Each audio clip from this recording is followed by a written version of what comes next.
안녕하세요. 정신과 의사들의 온라인 상담소 언택트 시간입니다.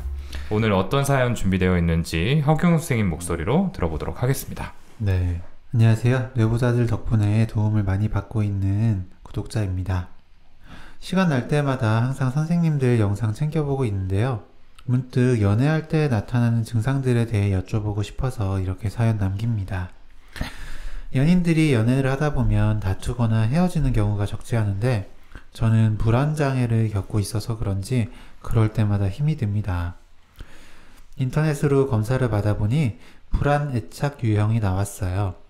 사소하게 다투거나 사이가 안 좋아지게 되면 며칠 동안 힘이 들고 괴로워집니다. 특히 헤어지게 되면 너무 힘들고 증세가 더 안 좋아지게 되는데 이런 경우가 적지 않아요. 괜히 제가 마음의 병이 있어서 그런가 싶고 쉽게 만나고 헤어지는 주변 사람들, 다른 사람들을 보면 부럽습니다. 지금은 좋은 분을 만나 교제 중이지만 한두 번씩 다툼이 있거나 트러블이 생기면 예전 기억 때문일까 가슴이 먹먹하거나 과호흡이 와서 힘들어지는 경우가 있어요. 선생님들의 개인적인 의견이나 도움이 될 만한 조언 부탁드립니다. 네, 사연 잘 들어봤습니다. 네, 참 많은 고민이 되실 텐데요. 네, 크게 보면 이제 연애 관련한 이제 이야기죠. 실제로 연애 이야기를 진료실에서 저희가 자주 들을까요? 네, 이건 여러 번 얘기한 적이 있는데 생각보다 엄청 자주 듣습니다. 네, 뭐 저만 그런 건 당연히 아니겠죠. 네. 연애 고민을 가지고 오시는 분들도 물론 있지만 그냥 다른 걸 이제 주호소로 오셨다가 점점 상담이 진행되면서 그렇죠. 연애 이야기까지 이어지는 경우는 정말 많은 것 같아요. 네, 뭐 그럴 때 이제 이 진료실에서 이런 얘기까지 해도 되는지 모르겠다 라면서 좀 망설이시거나 멋쩍어 하시는 경우들도 있는데요. 맞아요.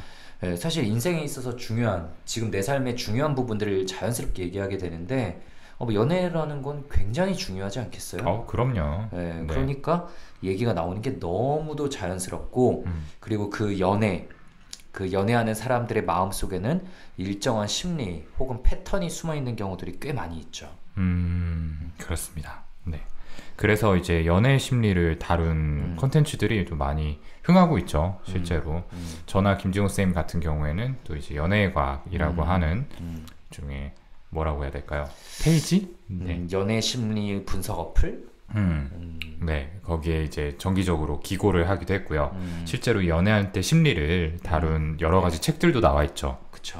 네. 뭐 윤홍균 선생님 자존감 수업 쓰신 분의 이제 최신작은 사랑 수업이라는 네. 이제 연애하는 그 심리에 대해서 적어주시기도 했고요. 네, 저희가 이제 또 연애 주제를 가지고서 책을 써보지 않겠느냐라는 제안을 받기도 했었고요. 네, 그렇죠. 이게 그냥 어쩔 수 없는 것 같아요.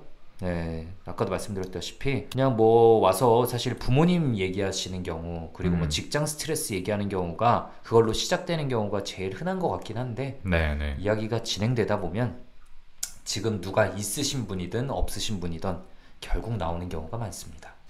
그리고 제가 아까 이제 일종의 심리, 뭐 연애 패턴이 숨어 있다고 얘기를 좀 드렸는데 저는 그래서 연애 얘기가 나오면은 좀 여쭤봐요.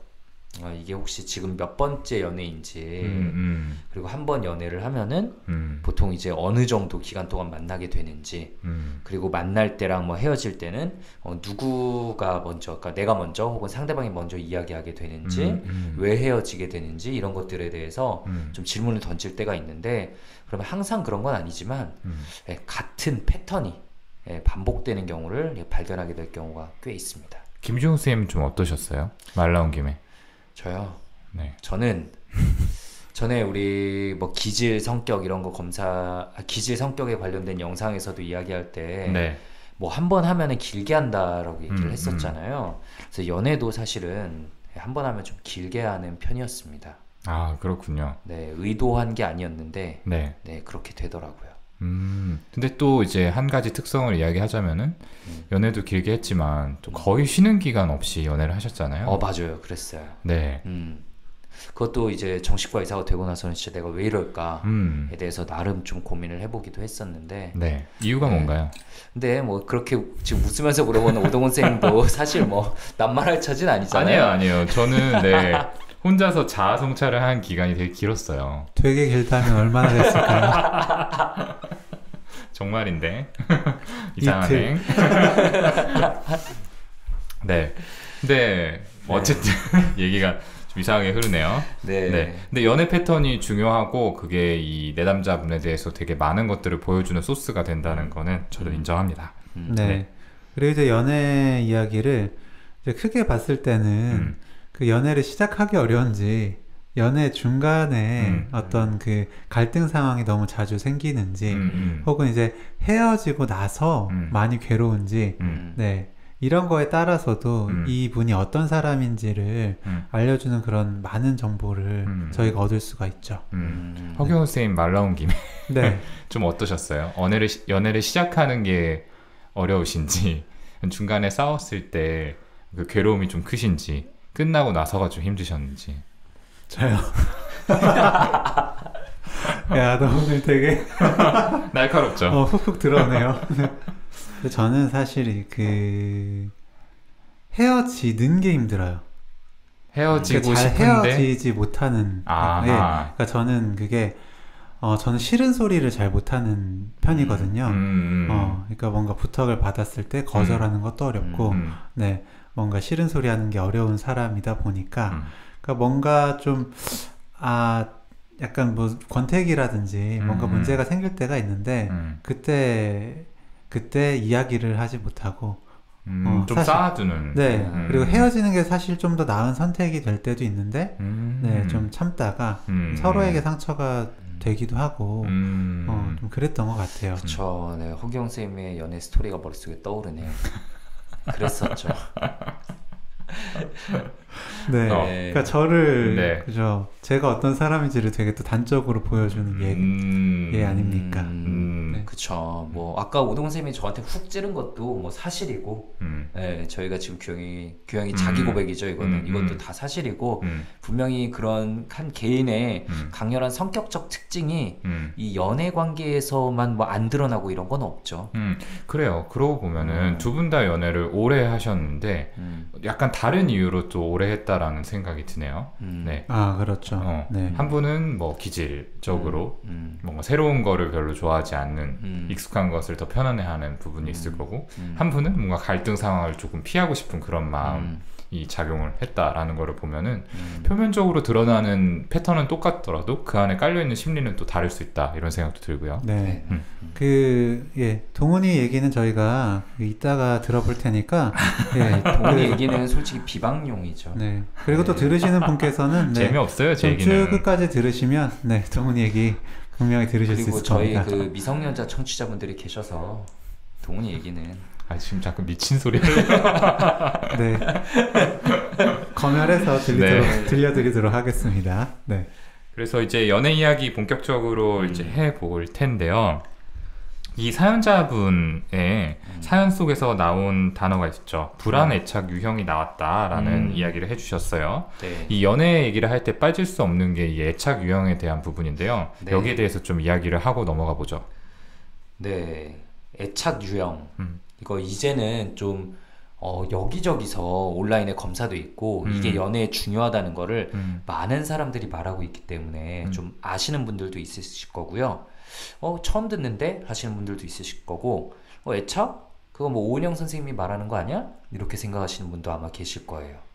기본적으로 애착은 이제 아이와 그 양육자 간의 정서적 유대 관계를 뜻합니다.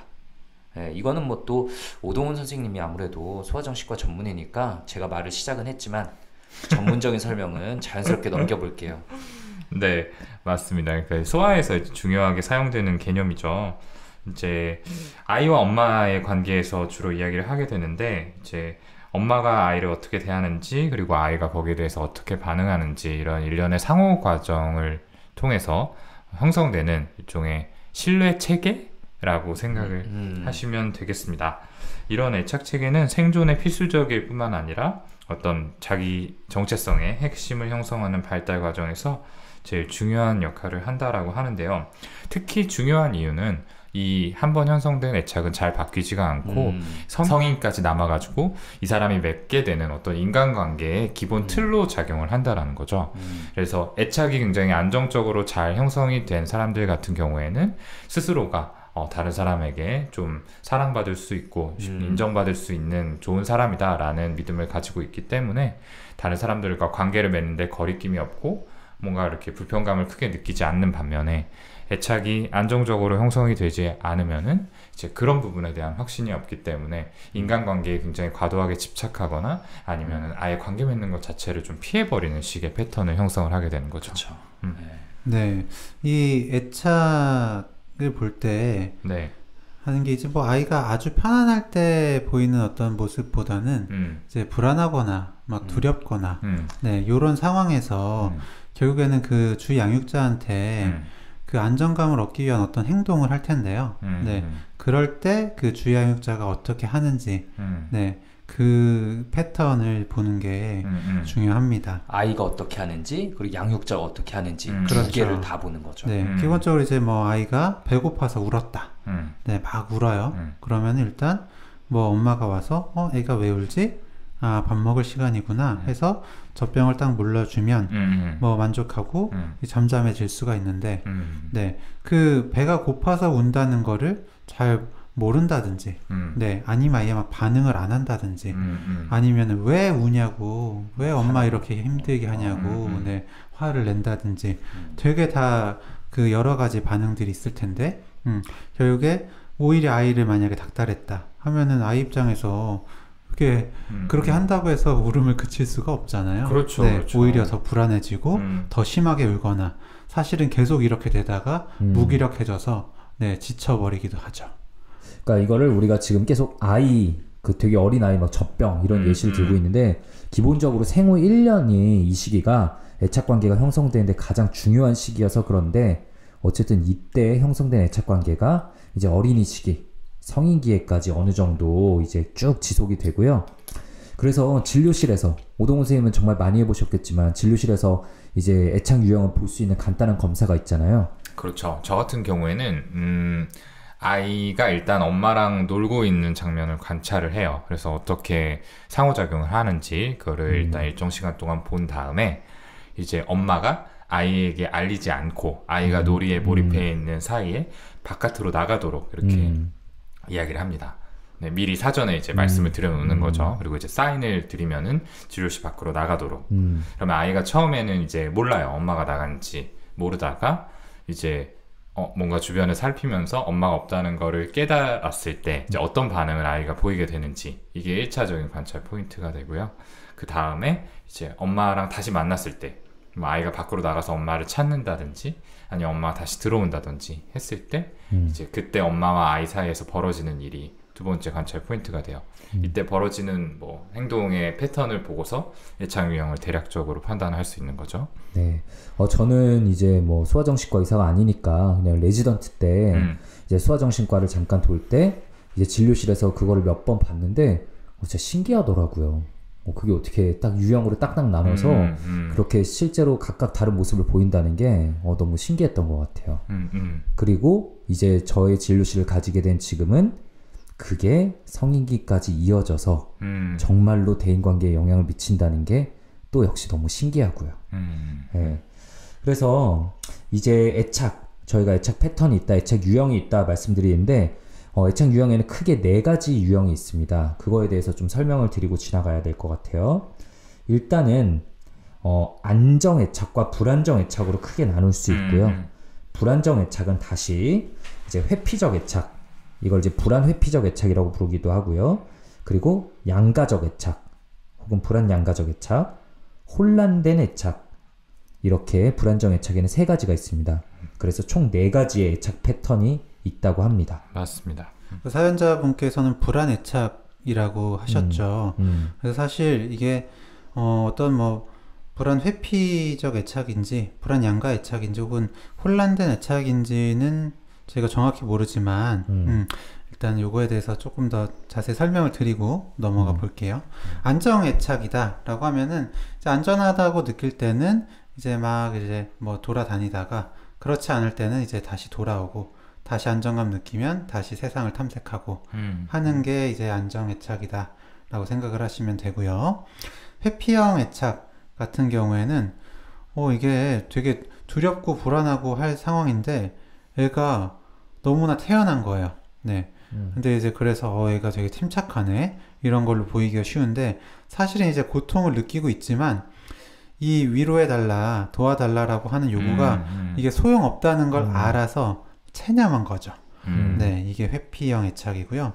양가적 애착, 이거는 애착 대상하고 이 분리되는 상황, 떨어지는 상황에 극도의 고통을 느껴서 막 분노하고 집착하고 네, 이런 모습을 보이는 게 네, 양가적 애착, 네, 이런 모습입니다. 네, 이 양가적 애착의 아이들, 네, 이게 뭐 성인이 돼서도 좀 지속되겠지만 안정 상태를 회복하는데 헤어지고 나서 분리되고 나서 안정 상태로 회복하는데 오랜 시간이 걸린다고 하죠. 그리고 마지막으로 혼란된 애착, 네, 이런 혼란된 애착의 아이들은 애착 대상 앞에서 막 얼어붙거나 멍해지거나 하는 그런 어떻게 보면 좀 이해하기 어려운 네, 그런 모습을 보이는 게 예, 특징이고요. 이게 뭐 혼란된 애착이라고 해서 항상 그런 모습을 보이는 건 아니고 막 극도의 스트레스 상황 이런 거에 따라서 뭐 회피형 애착 모습 보이거나 뭐 양가적 애착 모습 보이거나 혼란된 애착 모습 보이거나 네, 좀 왔다 갔다 할 수도 있습니다. 네.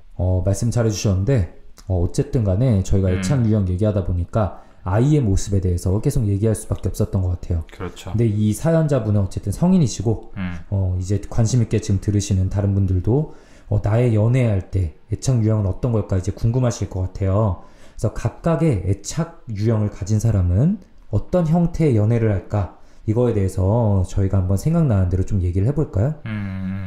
뭐 일단은 안정애착을 가진 분들 같은 경우에는 이제 제일 많은 비중을 차지를 하겠죠. 그리고 자연스럽게 만남과 헤어짐을 받아들이는 그런 타입들이 아닐까라고 생각이 들어요. 그리고 이제 양가적 애착 같은 경우가 사실은 이제 연애 문제로 제일 도움을 맞아요. 많이 청하는 유형이 아닐까라는 생각이 들거든요. 이분들은 기본적으로 이제 스스로에 대해서는 조금 부정적으로 생각을 하고 상대에 대해서는 그것보다는 조금 더 긍정적으로 받아들이는 그런 패턴이 있습니다. 그러다 보니까 항상 다른 사람이 나를 안 좋게 보고 나를 떠나지 않을까라는 생각을 하게 되는데 이게 가장 가까운 연애 상대에게는 더 극심하게 발휘가 되게 되는 거죠. 맞아. 그래서 상대방이 나를 떠나지 않을 거라는 걸 계속해서 확인받고 싶어 해요. 나 사랑해? 나 정말 좋아해? 그걸 표현해줘. 이야기해줘. 이렇게 하기도 하고 뭐 더 나아가서는 어떤 행동들을 통해 가지고 네. 이런 거를 확인하고자 하는 그쵸. 모습들도 보이죠. 정말 떠나갈 만한 상황들을 만들고 네, 그래도 잡아주는 상대방의 모습에 또 안심하고 하지만 좀 있으면 또 불안해지니까 더 큰 자극으로 맞아요. 확인하려고 하고 그래서 얘기 듣다 보면 솔직히 상대방이 너무 힘들겠구나 생각이 들 때가 있어요. 그렇죠. 네. 아마 많은 분들이 알고 계실 그 경계성 인격 같은 경우에 저희가 방금 말씀드린 패턴이 가장 두드러지는 성격 장애라고 볼 수 있는데요. 네. 이 경계성 성격을 설명할 때 가장 많이 이용이 되는 게 바로 이 양가적 애착이 아닐까 싶습니다. 회피형 애착 같은 경우에는 그러니까 어차피 뭐 누구한테 의지해도 안 돼. 예, 뭐 이런 생각이 있기 때문에 아이의 연애 자체를 시작하지 않거나 시작하더라도 굉장히 어떤 벽이 느껴진다거나 거리를 좀 두는 네, 거죠. 거리를 두다 보니까 그로 인해서 깊은 관계가 결국 형성되지가 않고 네, 그래서 헤어지게 되는 그리고 다시 그래 역시 의지하면 안 되는 거였어.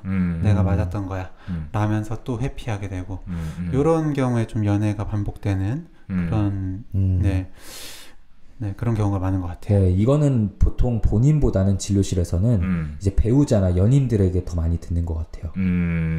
몸 속마음을 잘 모르겠다. 관계가 가까워지지가 않는다. 깊은 이야기는 하지 않으려고 한다. 뭐 이런 얘기 듣죠. 다가가려고 하면은 좀 더 피하는 것 같다. 등의 말이 나오게 되는 경우들이 꽤 있고요. 맞아요. 그러면 이제 요 사연자분이 본인 스스로 이제 불안애착 유형이다라고 얘기를 하셨는데 좀 어느 패턴에 해당이 될 거라고 생각을 하세요? 아까 동훈이 말한 것처럼 이 양가적 애착을 가지신 분들이 아무래도 걱정을 더 많이 하고 눈치도 많이 보고 이렇게 도움을 요청하기도 하잖아요. 이분의 경우도 양가적 애착에 해당되지 않을까라는 생각이 1번으로 들었어요. 이 경우 진짜 힘들거든요.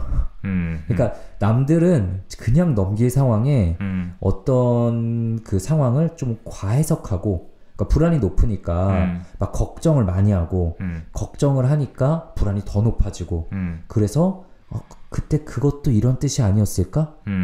이거 진짜 이제 과거처럼 이렇게 또 버림받으면 어떡하지? 라는 생각에 끊임없이 정말 이 연애라는 게 행복하려고 하는 건데 정말 지옥과도 같은 시간을 보내게 돼요. 그래서 너무 힘들어 하시는데 이분께서 자세하게 적어주진 않았지만 저는 아무래도 양가적 애착이 아닐까. 과거 기억도 가져와서 더 힘들어지고 과호흡까지 오게 된다. 이런 걸 보면 예, 아무래도 양가적 애착이 높지 않을까 저는 생각을 합니다. 그렇죠. 네, 저도 비슷하게 생각하고요. 특히 이분을 보면 특히 헤어지게 되면 너무 힘들다.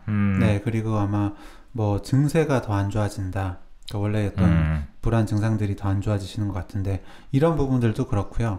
또 사소하게 다투거나 그러니까 사소하게 안 좋아지는 그러니까 약간의 거리감이 생기는 어떤 이벤트만 있어도 예, 거기서 많이 힘들어지고 다시 안정을 찾으시는데 시간이 오래 걸리는 것 같거든요. 이런 부분들을 보면 예, 불안 양가 적 애착에 가깝지 않을까 네, 그렇게 추측을 해봅니다. 맞습니다. 그리고 회피형 애착 같은 경우에는 사실은 뭐라 그럴까요? 그러니까 이런 상황에서 이렇게 불안감을 느끼기보다는 적어도 표면적으로는 이렇게 좀 감정적인 동요가 크지 않은 경우들이 많죠. 관계 자체를 얼른 단절해버리는 경우도 있고요. 아니면 그냥 묻어두고 그냥 이런 어떤 트러블이 생겼을 때 갈등을 이야기로 풀기보다는 그냥 좀 외면하려는 식으로 반응하기가 쉽기 때문에 이렇게 저희한테까지 메일을 보내서 도움을 요청하신 걸 보면은 확실히 좀 양가적 애착의 패턴에 가깝다라고 생각이 들어요. 네, 회피형 애착이시라면 아마 이미 관계를 중단했을 거고 상대방이 답답해하고 있겠죠. 얘기 좀 하자니까 그렇죠. 이걸 이렇게 끝내버려? 라고 상대방이 힘들어하고 계실 거예요. 그리고 또 지금은 좋은 분을 만나 교제 중이다 라는 걸 보면 어쨌든 상대방에 대해서 좀 더 긍정적인 시각을 가진 보실 수 있는 분인 것 같거든요. 네, 그런 부분에서도 네, 어떤 양가적 애착의 어떤 패턴이 좀 보입니다. 그리고 이분 같은 경우에는 또 언급을 해 주셨듯이 불안장애를 겪고 계신다라고 하셨잖아요. 그렇다면 아무래도 같은 일이 벌어지더라도 훨씬 더 크게 받아들이고 감정적인 여파도 클 수밖에 없지 않을까라고 생각이 들어요. 그리고 또 하나 얘기하고 싶은 거는 뭐 아까 이제 처음에 김종우 쌤이 기질 얘기를 하셨는데 이 기질에 따라서도 이 관계에서 받는 스트레스의 크기가 다를 수 있잖아요. 우리가 영상에서도 한번 얘기한 적 있듯이 이 기질 중에 사회적 민감성이라는 기질이 있는데 이게 상대방이 나한테 보여주는 어떤 행동들, 상대방의 반응 이런 것들에 내가 얼마만큼 이제 영향을 받는지를 나타내는 척도인 거죠. 그래서 사회적 민감성이 크면은 상대방의 행동을 좀 계속해서 곱씹고 거기에 영향을 받을 가능성이 높은 거고 이런 민감성 척도가 낮으면은 그냥 뭐 쿨하게 넘기고 의식 안 할 수도 있는 거죠. 근데 아마 전자 쪽에 사회적 민감성이 높으신 분이 아닐까라는 생각도 들어요. 그래서 여러 가지로 지금 걱정거리가 많고 힘든 이유를 여러 가지로 그 원인을 찾아볼 수 있어요. 일단 기질적으로 지금 타고난 기질적으로 오동 선생님 말한 것처럼 남의 마음을 더 신경 쓰는 분일 가능성이 있고요. 그 다음에는 태어난 다음에 양육자와 맺는 이제 애착 관계에서 자신을 좀 더 부정적으로 타인은 좀 더 긍정적으로 보는 그런 불안정한 애착, 그 중에 양가적 애착이 형성되어서 그게 성인기에서도 남들을 바라보는 기본 시각으로 자리 잡혀서 이 부족한 나를 버리지 않을까라는 불안에 힘들어하고 있을 가능성이 있고요. 마지막으로는 불안장애를 앓고 계신다고 사연에 말씀하셨으니까 그냥 불안장애 때문에 불안 수준이 남들보다 더 높고 그냥 걱정거리가 끊임없이 생길 수밖에 없어서 지금의 걱정들을 하고 계신 거일, 이런 세 가지 가능성이 좀 있겠습니다. 네, 그럼 사연자분의 이야기를 가지고 저희가 한번 나름대로 분석을 해봤는데 그렇다면은 저희 입장에서 또 어떤 조언을 드릴 수 있을지에 대해서 이야기를 해봐야겠죠. 일단 저는요 이런 비슷한 고민하시는 분들이 굉장히 많다. 네, 이런 말씀을 드리고 싶고 이런 분들 같은 경우에는, 사연자분들 같은 경우에는 아무래도 상대방한테 의지를 많이 할 수밖에 없어요. 왜냐면 많이 불안하고요. 네. 계속 그런 불안을 어쨌든 잠재우기 위해서 상대방이 많이 필요하니까 네, 또 의지하고, 그러니까 또 그 사람이 멀어지는 것 같거나 헤어지게 되면 그만큼 더 힘들어지잖아요. 그런데 중요한 게, 자책을 하면요, 네, 그런 불안한 마음, 힘든 마음이 더 강해지고 더 의지를 할 누군가, 대상을 필요로 할 수밖에 없어요. 이분 보면 그 쉽게 만나고 헤어지는 주변 사람들, 다른 사람들 보면 부럽다 라고 하시는 걸 보면, 왜 나는 저런 사람들처럼 편하게 시작하고 어떤 편하게 헤어지고 빨리 일상으로 돌아오지 못할까 라면서 자책하실 가능성이 굉장히 높다고 생각을 합니다. 그렇죠. 네, 근데 어쨌든 사람에 따라서 어떤 이런 애착도 다르고 기질도 다르고 상대방을 필요로 하는 정도는 다 다른 거기 때문에 네, 이렇게 어떤 뭐 상대방에 조금 더 의지하는 어떤 뭐 그런 정도라든지 좀 헤어지고 좀 더 힘들 수도 있는 거잖아요. 네, 이런 거에 대해서 나는 좀 이런 사람이구나 하고 받아들여 주시는 거. 그러니까 저 사람은 좀 저런 특성이 있는 거고 나한테는 좀 이런 특성이 있으니까 일단은 받아들이되 조금 조절하는 정도로 하자. 이 정도로 생각을 하시고 좀 스스로를 받아들여 주시는 게 궁극적으로는 다른 사람들한테 덜 의지할 수 있는 그런 방법이 되지 않을까 그런 생각을 하거든요. 네, 그러니까 내가 이런 사람이구나. 네, 일단 그 자체를 그대로 받아들여 주시는 거, 그거 말씀을 드리고 싶습니다. 그러게요. 근데 말씀하신 대로 다른 사람들은 뭔가 다 이런 게 쉬워 보이지만 사실 완전히 쉬운 사람은 없거든요. 맞아요. 네, 그 속마음은 직접 들어보기 전까지는 모르는 거예요. 아마 스스로 이런 부분이 정말 문제다라고 생각을 하고 계시니까 더 비교가 돼서 그렇게 맞아요. 보이는 부분들이 있을 텐데 본인만 안고 있는 문제는 아니라는 거, 그거를 아는 게 또 중요할 것 같네요. 네, 거듭 말하지만 이게 굉장히 흔한 마음이다. 네, 정도의 차이는 있지만 누구에게나 어느 정도씩은 있는, 그런데 내게 좀 더 강하게 있을 뿐이라는 거, 그거를 좀 아셨으면 좋겠고요. 정말 다행히 좋은 분을 만나고 계시다고 얘기를 하셨잖아요. 저는 이렇게 어쨌든 좀 좋은 분이라고 느껴질 때는 가능하면 좀 관계를 길게 가져가 보는 거를 좀 권유드려요. 물론 또 길게 가져가시는 게 좋겠다라고 하면 길게 가져가야 한다는 그것에서 이제 생각되는, 또 비롯되는 이런 불안과 걱정이 지배하게 되는 경우들도 있지만, 그냥 뭐라 그럴까? 어쨌든 기본적으로 좋은 분이라면 내가 큰 실수하지 않는 한은 관계가 지속될 가능성이 더 높다는 거거든요. 그렇다면 그냥 좀 어느 정도는 마음을 내려놓고 그냥 최대한 유지해보는, 그냥 지금의 관계 정도로 유보해보자는 마음으로 가셔도 좀 괜찮은 경우들이 많이 있어요. 네. 그래서 어쨌든 간에 안정적인 관계, 좀 길게 가는 관계의 경험이 필요하고요. 그래서 이거 이렇게 가도 내가 너무 매달리지 않아도 관계가 길게 지속될 수 있구나 라는 게 머리로 아닌 경험으로 필요합니다. 네, 그래서 좀 길게, 이게 물론 잘 안 되니까 문제지만 길게 한번 연애를 해보자. 너무 뜨겁지 않더라도 한번 길게 가보자라는 게 좀 중요할 것 같고요. 좀 이게 연애에서 정 잘 안 된다 이런 경우에는 저는 약간 엇나간 이야기일 수도 있지만 반려동물 기르는 거를 권유드릴 때도 있어요. 물론 반려동물을, 이제 동물도 당연히 생명체고 그걸 하나의 그냥 도구로 생각해서는 안 되겠지만 어쨌든 반려동물과 내가 서로 돕는 관계가 될 수 있거든요. 그런데 항상 내 편이고 항상 나와 함께 있어주는 그 반려동물과의 안정적인 애착 관계를 통해서 새로운 관계를 좀 경험하고 마음에 진짜 자연스럽게 안정감이 생기게 되는 경우가 있어요.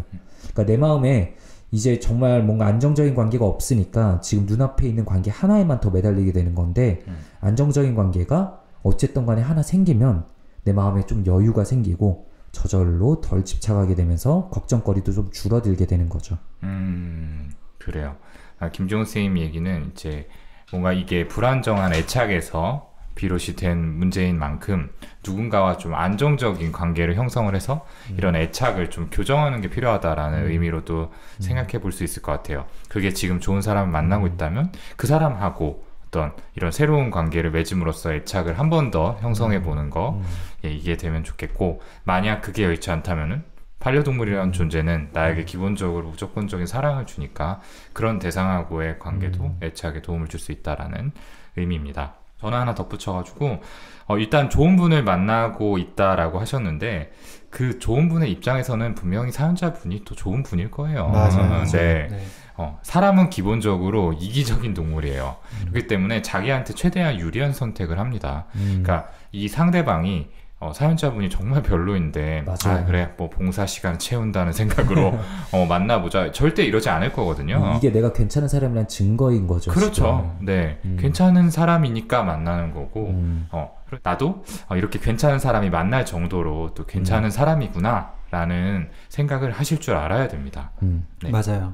그래서 그 생각이 있어야 그 잠깐 뭔가 싸우거나 다투거나 했을 때 그 불안한 시간을 네, 조금 넘기실 수가 있죠. 맞아요, 맞아요. 네. 네. 네, 요즘 이거를 약간만 다르게 얘기를 해보면은 요즘 뭐 메타인지 초인지 이런 거에 대해서도 얘기를 많이 하잖아요. 자기 객관화.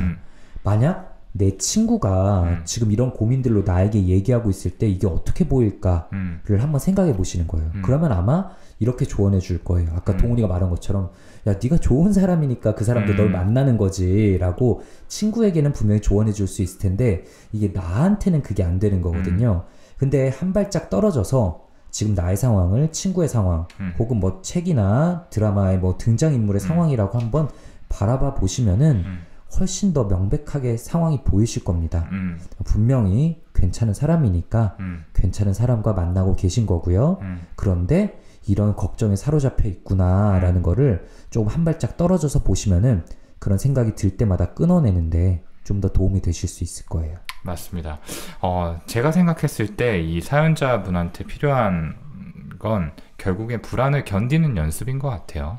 네. 그러니까 자꾸 불안하니까 좀 매달리게 되고 빨리 이 상황을 종료시키고 싶고 그러다 보면은 뭐 한마디라도 더 던지게 되고 이렇게 되지 않을까라는 생각이 드는데 뭐 당장 문제가 좀 이렇게 빨리 해결이 되면은 마음이 편해지는 거는 사실이지만 사실 어떤 갈등이 봉합되는 데까지 시간이 좀 필요한 경우들이 많이 있거든요. 근데 그게 괜찮지 해가지고 빨리 덮거나 그래 내가 잘못했어 라고 해서 넘어가거나 아니면은 정말 어떤 행동을 통해서 지금 나를 뭐 어떻게 그냥 넘어가 주지 않으면은 내가 정말 가만히 있지 않을 거야. 나 어떻게 될 것 같아. 뭐 이런 식으로 뭐 협박 아닌 협박을 해가지고 넘어가거나 이렇게 하게 되면은 사실 상대방의 마음속에도 이 갈등이 충분히 풀리지 않은 상태로 이렇게 차곡차곡 쌓여가지고 결국에는 빵 하고 한번 터질 수 있는 그런 가능성이 커지게 됩니다. 그래서 어떤 사람이 갈등을 이제 정리하고 생각을 좀 정리하고 극복하는 데까지 시간이 필요하다는 걸 꼭 기억을 하시고 상대방한테도 그런 여유를 좀 주셨으면 하는 마음이 있고요. 당장 너무 불안한데 그럼 연락은 하지 말라고? 그럼 어떻게 해야 되지? 라고 생각이 들면은 그냥 아무것도 하지 마세요. 네. 네. 굳이 뭘 어떻게 하실 필요 없고 그냥 연애 생각이 아닌 다른 생각으로 최대한 신경을 돌리시고 다른 뭔가에 좀 집중해 보시는 걸 권유드립니다. 네. 내부자들 팟캐스트나 유튜브가 좋겠죠? 아주 좋은 생각이죠. 네. 그리고 이렇게 그냥 아무것도 노력하지 않고 지나갔는데도 그냥 잘 지나갔네. 내가 걱정하는 일들이 일어나지 않았네 라는 체험이 필요합니다. 그렇죠. 그런 경험들이 쌓여야지 이제 결국에는 내 마음속에도 안정감이라는 게 자리를 잡게 되는 거죠. 사연자분께 드리고 싶은 이야기까지 저희가 말씀을 드려봤는데요. 예, 오늘 저희가 드린 이야기들이 사연자분께 작은 도움이나마 됐으면 하는 마음이 있습니다. 네. 자, 이어서 이제 저희가 이 내부자들 시즌2로 넘어오면서 시즌2 맞나요? 시즌3인가요? 네. 헷갈려요, 저도. 네. 시즌1, 시즌 1.5 이건 네, 진짜 시즌2 네, 정도로 정리할게요. 네. 네, 내부자들 시즌2로 정리하고요. 네, 시즌2로 넘어오면서 저희가 이 언택트 코너에서 하나 더 준비한 게 있죠. 네. 네, 이 사연자분의 사연 속에서 키워드 하나를 뽑아서 저희가 조금 더 심도 있게 이야기해보는 그런 시간입니다. 오늘 준비된 키워드는 뭔가요? 오늘은 어쩔 수 없습니다. 연애입니다. 연애. 네. 안 그래도 아까 동훈이 연애가 참 궁금해하시는 분들 많으셨을 텐데요. 저 2부 시간 그걸로만 가득 채워도 그러니까 네. 다음 언택트 시간까지 연애해도 뭐 네. 한 장장 한 4시간에. 네. 뭐 말씀드릴 게 없어요, 저는. 네. 야. 네. 뭐 짧게 CC 한 번, 네, 2번 정도 하고 이제 와이프 만나서 결혼한 게 다네요. 왜요? 맞는데? 네, 뭐 그렇다고 하고요. 네. 네. 어떤 편이었던 것 같아요, 연애?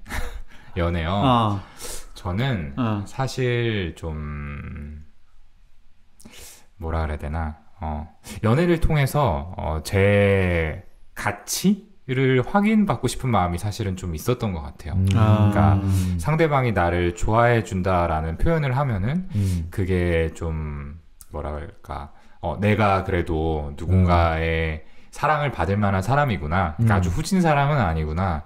이런 좀 안도감을 느꼈던 것 같거든요. 네. 안도감. 네네. 그래서 사실 연애를 시작하기 전에 뭔가 썸 타는 시기에는 좀 불안했던 것 같고요. 네. 솔직히 말씀을 드리면은 연애가 시작하고 난 다음에는 어쨌든 이 사람이 나를 좋아하는 게 확인이 됐잖아요. 목표 달성을 한 거죠. 네. 그렇기 때문에 마음이 예전만큼은 아니었던 경우가 좀 많았던 것 같아요. 네. 네. 사실은 모르겠어요. 제가 뭐 두 분도 아시다시피 불안이 어느 정도 좀 있는 편인데 그게 연애에서도 좀 작용하지 않았나? 네.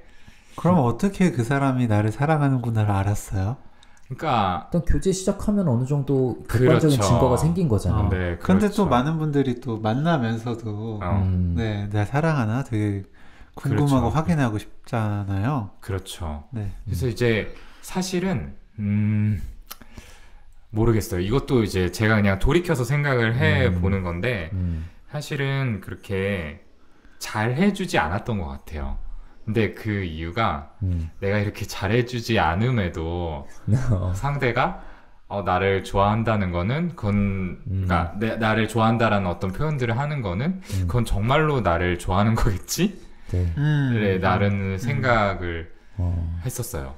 저는 네. 진짜 저희가 일부에 길게 얘기했던 그 어떤 이야기보다도 지금 오동원 선생님의 멘트가 사연자분께 제일 큰 위로가 될 거라고 생각해요.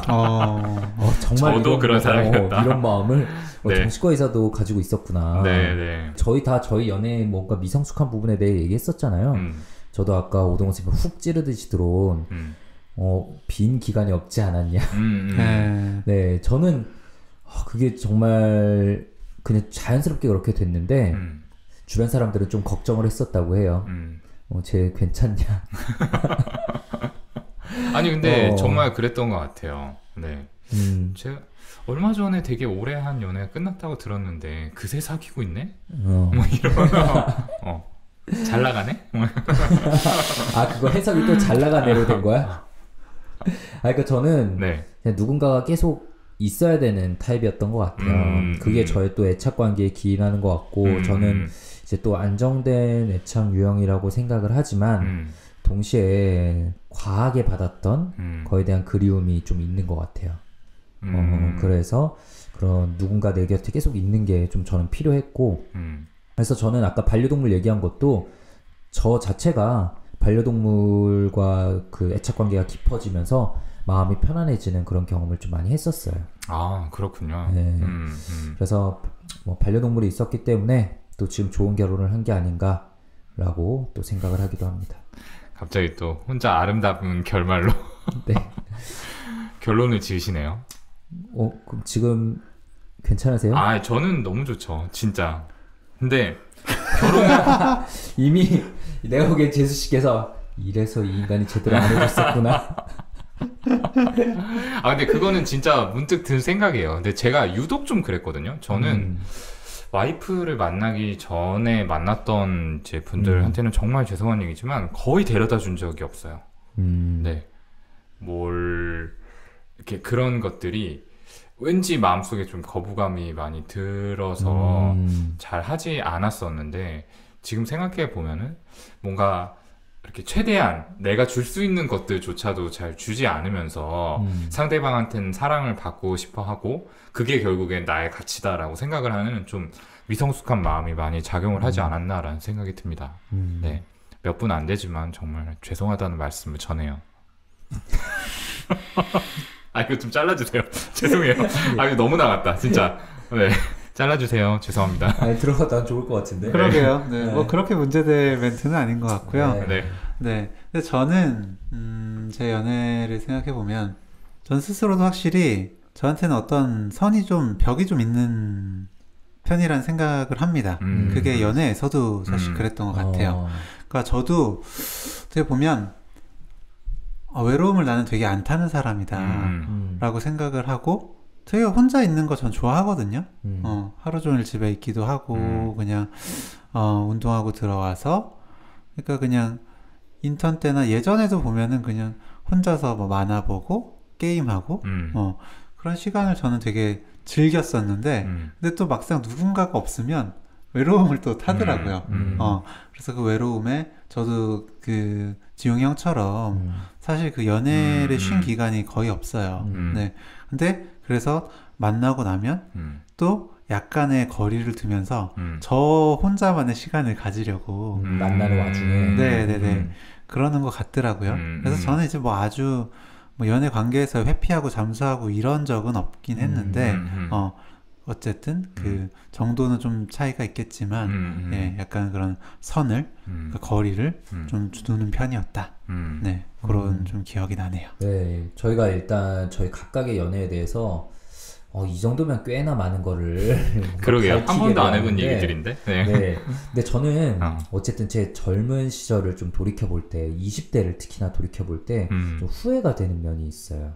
그 후회가 되는 뭐냐면은 뭐 누굴 만나서 이런 거 후회된다기보다는 내가 왜 그렇게 빈 기간이 없었나. 그러니까 연애를 안 하는 기간에 다른 거를 할 수 있는 것도 많았을 텐데 나는 왜 그러지 못했나라는 게 사실 되게 아쉬울 때가 많았거든요. 그래서 여러분께서 생각하시는 좀 연애가 가지는 장단점이 좀 어떤 게 있을까 이런 것도 좀 얘기해 보고 싶어요. 그리고 우리가 이제 또 막 긴 연애, 짧은 연애 이런 것도 얘기했는데 그렇다면 적합한 연애 기간이란 과연 얼마며 적합한 연애 횟수는 얼마일까? 그런 게 있을까? 내 인생에서 연애의 비중을 얼마나 둬야 되는 걸까? 아마 이제 많은 분들이 궁금해 하시는 걸 거예요. 정신과 의사들은 그럼 뭐가 좋다고 할까? 나의 이런 거는 정상에 가까울까? 한번 좀 이런 것들에 대해 얘기해 볼까요? 저는 일단 연애는 많이 하면 할수록 좋다라고 생각을 합니다. 그럼 장점이 있다는 거죠? 네, 많은 사람을 만나보면 만나볼수록 경험이 쌓이잖아요. 네. 그래서 사람 보는 눈이 일단은 길러지는 면이 분명히 있어요. 경험을 통해서 배우는 부분이 크니까요. 네, 그래서 조금 더 좋은 반려자, 배우자를 찾을 수 있다라는 점에서는 저는 많이 만나보는 게 참 필요하지 않나라고 생각하고 실제로 권유도 드립니다. 네, 연애 많이 하시라고. 새로운 사람 만나시라고. 이렇게. 근데 저는 사실 저도 뭐 비슷하게 생각을 하긴 하는데요. 지용이 형이 얘기한 그 모든 것들이 저는 다 케바케라고 생각을 합니다. 아 맞죠. 네, 그건 그렇죠. 그러니까 그 연애라는 거는 그러니까 대인관계의 하나고 사실 대인관계 중에 사실 가장 어려운 대인관계라고 생각을 해요. 근데 사실 그렇지 않나요? 맞아요. 좀 특수한 대인관계잖아요. 정말. 네. 그렇죠. 데미지를 좀 크게 받을 가능성도 있는 거죠. 네. 굉장히 가까운 사람이니까. 부모 자식 관계, 뭐 친구 관계, 선후배 관계, 뭐 다 그 나름대로 어려운 부분이 있긴 한데 연애라는 거 또 참 특수하고 어려운 관계고 그래서 저희가 정신과 때 소위 뭐 뒷조사를 하고 네. 그 사람이 어떤 사람인지 평판 조사를 할 때 그리고 어떤 연애를 하고 얼마나 오래 만나고 이런 거를 저희가 되게 중요하게 보잖아요. 네. 네. 어쨌든 그런 특수한 관계인데 다른 말로 했을 때 몇 명의 친구를 사귀는 게 좋냐. 네. 얼마나 많은 친구를 사귀고 얼마나 깊게 만나야 되냐. 라고 하면 그것도 정답이 없듯이 연애도 그냥 저는 대인관계 하나로 봤을 때는 정답이 없다. 네. 라고 생각을 하고 사람에 따라서 필요성이 다를 텐데 네, 그 필요에 따라서 하시면 되는 거 아닌가? 그러면 질문을 바꿔서 네. 본인의 케이스를 좀 비춰서 봤을 때 네. 연애 횟수가 적합했다고 생각하세요? 저요? 네. 턱없이 모자랐죠. 아니요. 근데 아까도 얘기했듯이 제가 봤을 땐 모자라 보여요. 제가 얘기했듯이 근데 얘기하면 사실 네. 좀 여자친구한테 좀 미안한 부분이 있으니까. 근데 그 여자친구도 약간은 그런 권태기라는 걸 사실 좀 많이 저는 겪었던 것 같고, 그거를 약간 억지로 끌어갔던 느낌이 분명 있어요. 네. 그렇기 때문에 서로에게 좀 아쉽지 않았을까? 그렇죠. 네, 그렇죠. 일방적일 수는 없는 거죠. 그러니까요. 네. 그러니까 저는 이제 우리가 지금 막 오늘 저희 연애와 막 이런 것들이 다 연애 심리 이런 게 섞여서 나오는 게 말 그대로 동훈이 아까 얘기한 것처럼 경험을 통해서 배울 수 있는 게 연애의 가장 큰 장점이라고 생각을 해요. 최근에 또 이제 도서관 뭐 강연에서 하나 이제 주제 도서였던 왜 나는 널 사랑하는가. 그게 진짜 되게 제목에서부터 일단 먹고 들어가는 거라고 생각하거든요. 들으시는 분들 다 한번 생각해 보시면 좋겠어요. 내가 지금 이 사람을 왜 좋아하지? 그 왜 나는 널 사랑하는가 그 알랭드 보통의 그 책의 소 챕터 중에 하나에 그 정확한 대사는 기억이 안 나는데 친구가 이 주인공한테 너는 그녀에게서 뭘 봤어? 라고 하는 장면이 있거든요. 그러니까 우리는 연애 대상에게서 뭔가를 보는 거죠. 아까 동훈이도 말했고 저도 말했고 규영이도 말한 우리가 그 연애 그 사람뿐만 아니라 그 대상에게서 뭔가 우리가 원하는 게 내 마음속에 원하는 게 뭔가 있고 우리가 바라는 게 있고 보는 게 있고 이게 계속 반복되고 있다면 그냥 이대로 둬도 괜찮은 건지 아니면 좀 변화시켜 볼 만한 건지 들여다볼 만한 나를 이해하는데 더없이 좋은 경험이라고 생각을 하고요. 네. 그런데 이거를 다 각자 그때는 못하고 나중에 돼서 깨닫잖아요. 나중에 돼서 깨달으면 다행이지 나중에 돼서도 못 깨닫고 계속 반복하는 경우들이 많아요. 그럴 때는 정말 저는 친구들의 조언, 주변 사람들의 조언이 너무나 중요한 요소라고 생각을 해요. 맞아요. 그래서 연애 얘기들 가까운 믿을 만한 사람한테 털어놓고 같이 상의하시는 거 중요하다고 생각합니다. 그리고 내가 못 보는 부분들을 옆에서 봐줄 수 있고 또 그걸 통해서 한 번 더 생각할 수 있으니까요. 그러니까요. 그래서 저는 아까 적당한 횟수, 적당한 기간 이런 거에 정답이 없겠지만 주변 가까운 사람들이 봐주는 건 꽤나 정답에 가깝지 않을까 생각을 해요. 그래요. 연애라는 게 결국엔 어떤 나한테 정말 중요한 관계를 하나 만들 수 있는 기회잖아요. 근데 그렇게 생각을 하면은 사실 이제 어렸을 때 우리가 부모님하고 맺게 되는 관계 그리고 그 안에서 발생하는 애착은 우리가 어찌 할 수 없는 그러니까 선택할 수 있는 영역이 아니죠. 그냥 주어진 거고 사실은 그냥 주어진 거를 받아들여야 되는 부분이 큰데 이 연애에서의 관계는 사실 우리가 만들어가고 또 바꿀 수 있는 소지가 그만큼 있잖아요. 그리고 이 관계를 통해서 애착이라는 게 충분히 또 변화할 수 있거든요. 네. 그렇게 생각을 한다면은 이런 좋은 기회 나한테 뭐 애착이라는 게 사실 어린 시절의 어떤 상처들 때문에 별로 좋지 않게 형성이 되어 있다라고 한다면은 이거를 바꿀 수 있는 기회니까 이거를 두려워하고 피하는 것보다는 좀 적극적으로 기회가 있다면은 만들어 나가보는 게 좋지 않을까라는 게 제 생각이고요. 다만 이제 주의해야 될 게 이게 뭔가 이 관계를 통해서 나의 상처를 좀 덮고 싶어라고 생각을 한다면은 사실은 상대방이 나의 상처를 이해해주고 그냥 보듬어주기를 마냥 바라게 될 수밖에 없어요. 근데 관계라는 게 그렇지 않잖아요. 절대 일방적일 수가 없죠. 맞아. 네, 내가 상대방한테 나의 상처를 좀 이렇게 위로받고 내가 부족한 부분을 채워주기를 바라는 것처럼 상대방도 그런 마음이 있을 거거든요. 그래서 항상 그 부분을 기억하시고 관계를 만들어 나간다면은 네, 또 좋은 경험이 되지 않을까 생각합니다. 네. 그래서 저도 마지막으로 한마디만 덧붙이자면 그 동훈이가 아까 처음에 시작할 때 얘기했던 연애과학 거기서 글 썼던 거에 제가 결론식으로 말했던 부분이 하나 있는데 이제 연애는 어쨌든 간에 한 번만 성공하면 되는 거라고 저는 생각을 합니다. 그 성공이라는 게 꼭 결혼인 건 아니겠지만 어쨌든 간에 우리가 연애를 많이 실패하면은 실패할 때마다 난 이제 앞으로 누가 안 만날 거야 나는 역시 안 돼 이런 생각을 많이 하지만 아까 동훈이 얘기했던 것처럼 포기하지 않고 또 만나면 더 괜찮은 사람을 만나고 나를 점점 더 발전시켜 나가는 거거든요. 그래서 마지막에 정말 더 발전된 내가 더 괜찮은 사람을 만나기 위해선 재도전하는 수밖에 없으니까요. 들으시는 분들 혹시 연애 상처 있으셔서 지금 멈춰 계신 분들은 또다시 한번 그냥 편한 마음으로 도전할 수 있으면 좋겠습니다. 네, 오늘 연애 키워드를 가지고 이야기를 해봤는데요. 어쨌든 시즌 2 네, 본격적으로 들어오게 되면서 저희의 얘기를 되게 많이 오픈한다. 뜻하지 않게 생각을 합니다. 네. 네. 후 검수가 반드시 필요하다. 네, 이거 언택트도 이거 유료 구독으로 와이프가 아직 구독을 안 했길래. 아, 그러게요. 네. 네. 네, 하여튼 그런 생각이 들고요. 참 어쨌든 저로서는 네, 이렇게 얘기를 어쨌든 제 이야기를 더 오픈을 하니까 더 많이 알아가는 느낌이 들어요. 네, 저 스스로한테 되게 좋고요. 아마 들으시는 분들도 이런 부분에서 더 나를 한 번 더 알아가지 않을까 생각을 합니다. 네. 저는 아까 정말 그 지용 형이 얘기한 그 나는 왜 너를 사랑하는가 예, 그 얘기 했을 때 또 어쨌든 동훈이는 연애를 어떤 이유로 한다 하는 걸 이제 얘기를 했던 것도 떠오르고 그러면서 나는 진짜 어떤 거를 그 상대방을 연애를 하면서 상대방에게 얻나 이런 생각을 뭐 해본 적은 있는데 다시 한번 정리를 하게 되더라고요. 네.